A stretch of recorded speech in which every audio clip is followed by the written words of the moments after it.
Along with suffering, leadership will expose those depths that you're not the person you thought, in part because leadership brings suffering, in part because of the difficulties that you face, but also what you're exposed to in others, just what you encounter there. I'd love for you to talk us through a little bit more of this point. You say, a generative leader serves the people under him, lifts other people's vision to higher heights, and helps other people become better versions of themselves. A lot of folks listening, watching this podcast, they're leaders in a variety of different capacities in the marketplace, the church. How can a leader grow and mature into that vision? Yeah, I will cite an even higher authority, Ted Lasso.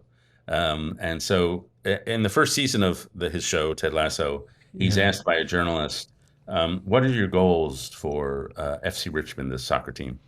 And he Yeah. says, I'm just trying to help the fellows on this team become better versions of themselves on and off the field. And to Yeah. me, that's the ultimate definition of moral formation. I'm just trying to help the people around me become better versions of themselves in work and out of work. And so it's that attention to moral growth. And this phrase, moral formation, can sound fancy, but really it's three things. It's one, trying to find ways to restrain our natural selfishness. Two, it's the ability to have an ideal and to worship something that's worth worshiping. And third, it's the skill of being considerate to people in the concrete circumstances of life. And so, how do you sit with someone who's depressed?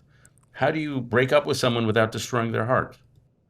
How do you host a dinner so everybody feels included? And so, some of these are just basic skills. And for leaders, I think having a meeting where every voice is heard and maybe where you speak last instead of first. And these are just basic leadership skills.